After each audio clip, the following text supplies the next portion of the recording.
Hey guys, welcome back to Fishing with Phelan, and I'm your host, Nathan Phelan. So, I got kind of a different video today for you. And this is something that's kind of been in the works for a while. It kind of started with a YouTube video I saw from the Hookup Tackle. And they talked about how to maximize your fishing with only 5 rods. And it really got me thinking and trying to understand, like, the way I fish, and just different techniques that I like to fish, right? So in doing so, I just kind of like eliminated some techniques and some rods that I was just like, there's too much overlap, or I don't ever do this, or why do I have so many rods, like a medium heavy? Why do I have 4 of those and like only like 2 heavies? And so it just kind of like started to really get my brain thinking and just trying to understand, like, okay, how do I become a more efficient angler? How do I become a better angler? And just overall improving my skills as a fisherman, right? So I'm just going to kind of do a deep dive on what happened, where that led me, and where I'm at now. But let's start from the beginning. So the Hookup Tackle did a video describing like basically 5 rods that you could use to get away with as like for doing everything you do. I'm not going to go into specifics and technique specific stuff that they talked about, but it was just like there was like a couple medium heavies, a heavy, no, there was an extra heavy, a medium heavy, and then a medium, and then a spinning rod. So 5 rods in total. Now, I think at the beginning of this year, I started the season with like 12 to 13 combos, and I was just like, I was feeling overwhelmed. I was just like, every time I'd go out fishing last year, it'd be like 5 or 6 rods in the car, maybe more, and then it was constantly tying baits. I mean, yeah, and respooling reels, and it just got to be kind of a drag, honestly. And it wore me down, it wore me out emotionally and just mentally, because I was just like, anytime I had a derby or like I was going out fishing on a buddy's boat, I overthought it, and I was just like, this is exhausting. I'm spending way too much time doing this and not enough time fishing. And it got to the point where like I almost didn't want to go fishing because I had to do all this work to prepare. So what I did was I sold everything but 4 rods and some reels. And in that process, it really kind of allowed me to, okay, so this is something I like to do. This is something I want to do more of. And like, this is something I don't do, but I need to do it because it helps me catch fish.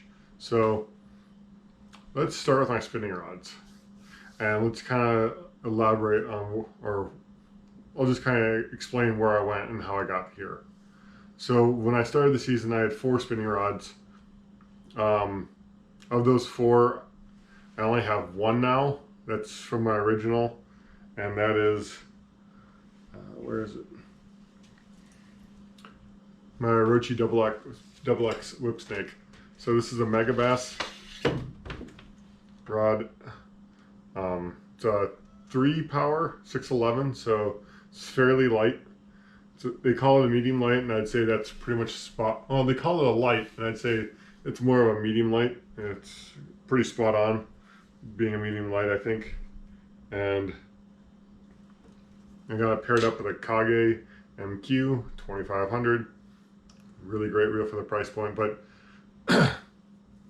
so I started fishing drop shots a lot this year, and this rod has allowed me to keep fish pinned, have that sensitivity to hook them up and to keep them pinned. I don't know if there's a better rod out there for me at this price point, just because how much time I've spent this summer drop shotting and learning how to be more of a finesse fisherman, when I'm traditionally like the guy who's out there throwing swim jigs or frogging or casting their own jigs and just trying to find that bite that I like. Or even a spinnerbait or a chatterbait. Those are things that I like to do, right? So I kept this rod intentionally because one, I needed to get better at drop shotting. Two, I've heard a lot of good things about the whip snake from other megabass users, and it was just like, this is a brain dead option right here. Like, I gotta keep this thing.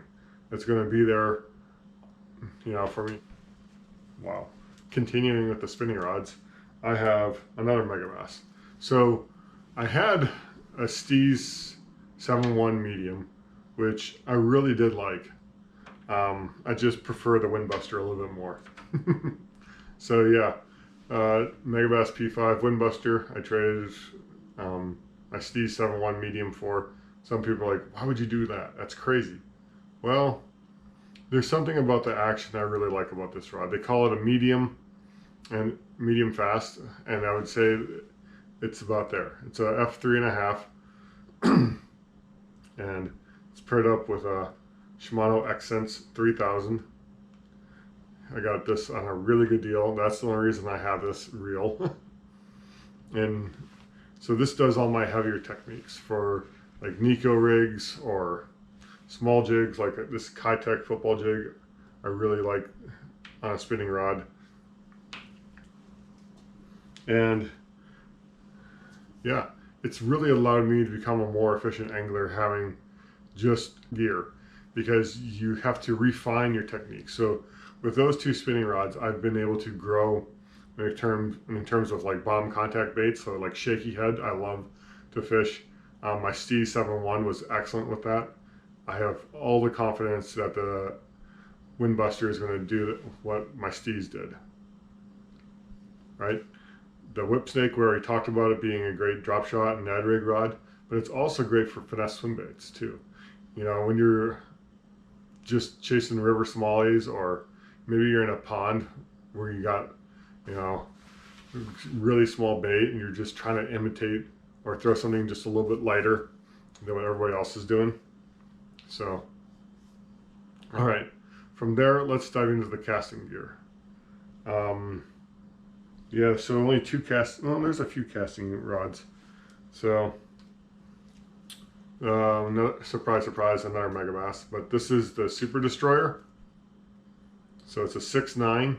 They call it more of a moderate. I don't know if that's true or not. I just know I love this rod. Anytime I'm fishing around docks, shallow cover, laydowns, this is one of the rods I just immediately gravitate towards. So right now you can see it's got a dirty jig, swim jig tied on, and that's paired with a River to Sea D-Walker. And it's got a Steez SV. So yeah, 8:1:1. This is a JDM model, 17-pound fluoro. It's funny, I actually caught a walleye on this exact combo this weekend in 5 feet of water on Minnetonka. So, but yeah, I love this rod. Great for spinnerbaits, swim jigs, frogs, small half-ounce jigs, and that's really just kind of allowed me to be more efficient around cover, around docks, laydowns, and stuff like that. It's crazy when I think about it, like, and just like how much I've just cycled through gear in the past. I'm like, wow, I really had no idea what I was doing. I was just kind of, I hate to say it, wasting money. And I'm not a man that has a ton of money, and I've spent quite a bit, and I'm just kind of humbled by that fact. So, learn from my mistakes. All right, next up. Yeah. So this is one of the rods I had to pick up. This is my bottom contact 2. So your rod on the market for than this rod right here, in terms of sensitivity, balance, and power. So right now it's got a Tatula SE limited with 16-pound FC Sniper, and this is 1/2 ounce to 5/8. If I want to do 3/4 ounce Texas rig, I can do it. It's got all the power, all the backbone, all the sensitivity that you're gonna need for fishing jigs out deep, or pitching in shallow cover. Or it all depends on what you want to use it for. I mean, I'm just really impressed by this rod. It took my game to another level, if you can say.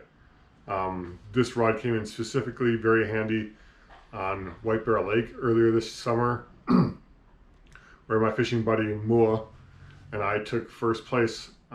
We were drop shotting most of the night, and then we had a couple fish that we needed to call, and I started throwing around a jig, specifically a dirty jig, flipping jig, in the hematoma color with a chicker craw, and I caught a couple of key fish that allowed us to upgrade. And it was because that I could tell I was getting bit on the jig, that I needed to, throw that jig a bit more and to establish like, hey, they're biting this, so we need to catch these fish. So we had drop shot going. I caught a fish on a jig worm earlier, and then I found the jig bite, and that allowed us to seal the deal for the W that night. When you're talking about tournament fishing, you're not just talking about like catching the biggest fish, but you're talking about limiting out and then calling those smaller fish. And it's part of why it's such a challenge, because if you can find fish, great. But do you want to leave fish to catch fish? I don't know. That's a different video though. So, all right. This is one that I added this spring, and this is the Steez Utility Player. This is a 7'3", medium heavy, fast, and I would say that's very true. Right now it's got a spinnerbait. I was tossing that this weekend, fishing Minnetonka with it, and just a Tatula SE 7 1-to-1. But yeah, this is by far my favorite, like 3/8 ounce bait rod, Texas rig rod, Senko's. I would hesitate to throw a top water on this just because it's going to be a little bit more stiff or rigid because of the because of the material that they use to make it. You got the X45, so there's a lot of cross weave, but yeah. All right. And my Orochi XX is the Extreme Mission Type F. They say this is a cranking rod, and I mean, for the most part, they're probably true. I've actually found it to be very good with spinnerbaits and chatterbaits. I haven't hooked up on a swim jig with this rod, but it's actually on the market right now because I think it's just a little bit too soft for my spinnerbaits, and that when I fish a spinnerbait, it's always 3/8 or up. And when I pair a trailer with it, it pushes this rod to its limits, and I don't want to snap it. But I might just send her if I can't get her to sell. Right now I've got a Dirty Jigs finesse football jig tied on. I was trying it out to see if I could finesse some smallies to butting it, but that's been an effort in futility this summer. Really like that rod. Good medium fast action.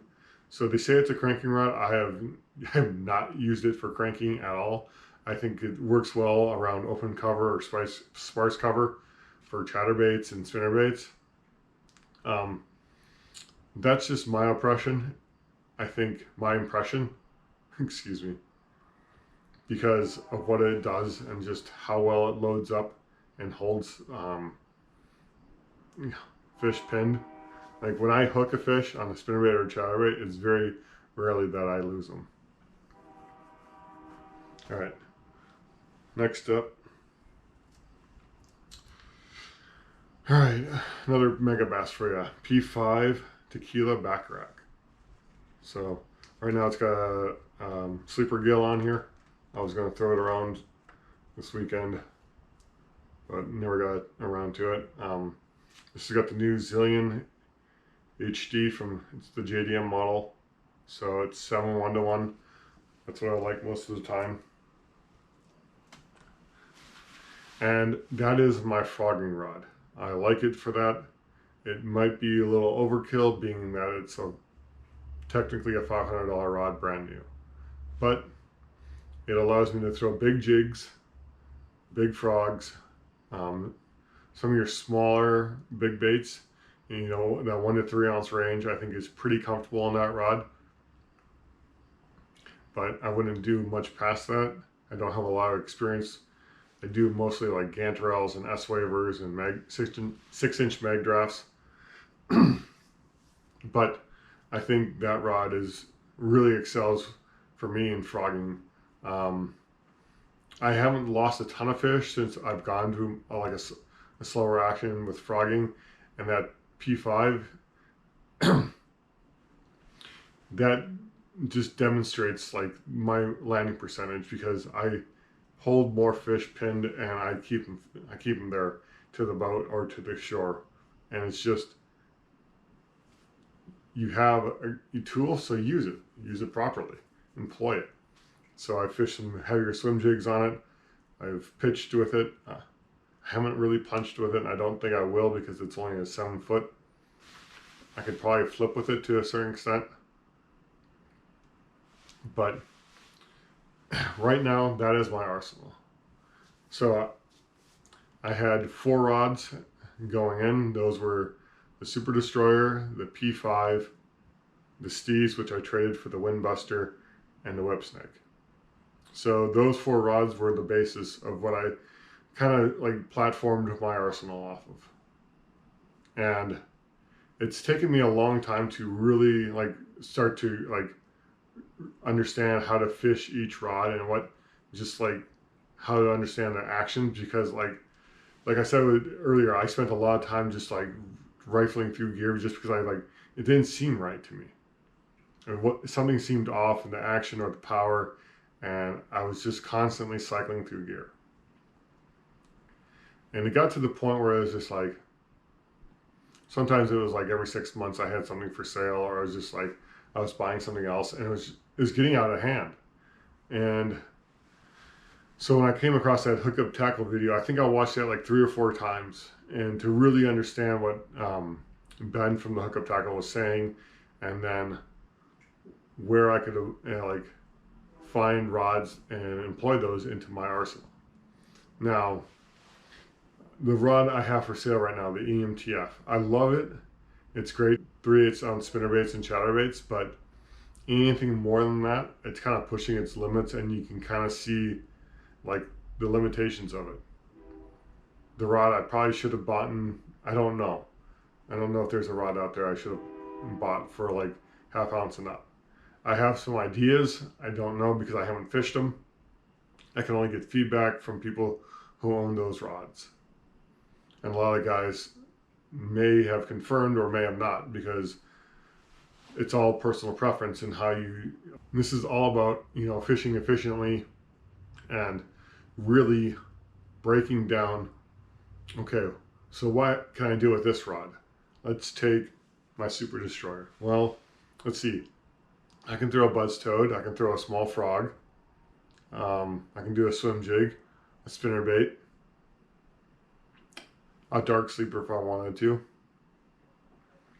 But where I think that rod excels is probably, skipping jigs around docks and laydowns. And then I think swim jigs.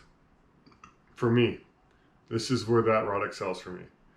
What I would not do is I would not throw a square bill on it, or any like smaller topwater, even though I think it could probably do it if you were using mono.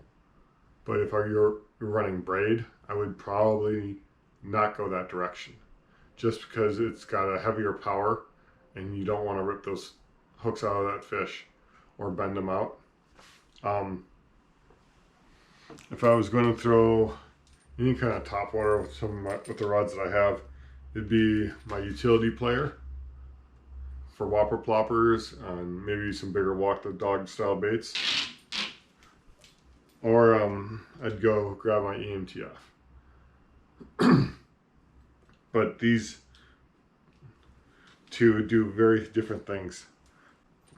So this is obviously a decent spinnerbait rod I have found, but it also does swim jigs pretty well too for me.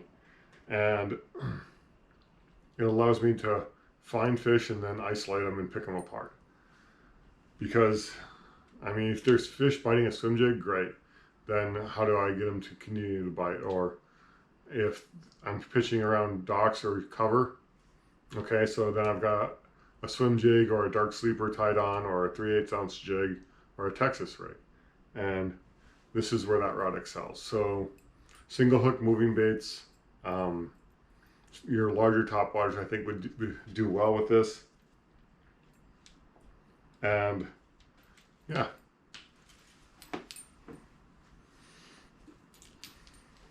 All right. So in all, I have 7 rods right now, 5 casting, 2 spinning. I thought I was just going to keep it there and, you know, call it good and just be content with what I had. And I'm still trying to like dial in a couple pieces of gear. I have noticed like one area where I am lacking completely, and that's like flipping and pitching like big jigs or big Texas rigs. So my bottom contact, I can pitch around a 3/4 ounce tungsten, but a 3/4 ounce jig, I don't know if I'd want to do that.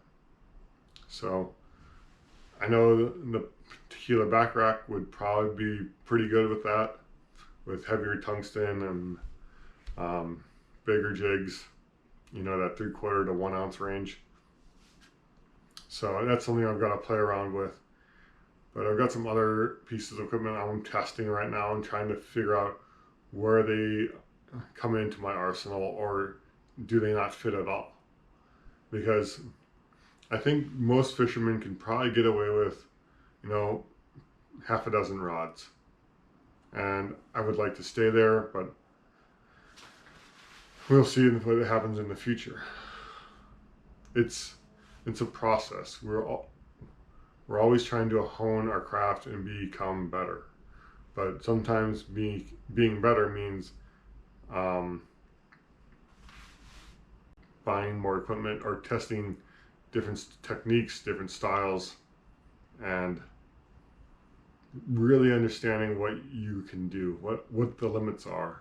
How far can you push equipment before it doesn't feel safe? Or you're like, I don't think this is what it was intended for. So I hope this video helps. I hope you understand like what I'm trying to get at, what I'm trying to come across and communicate to you. And thank you for watching. Have a good night.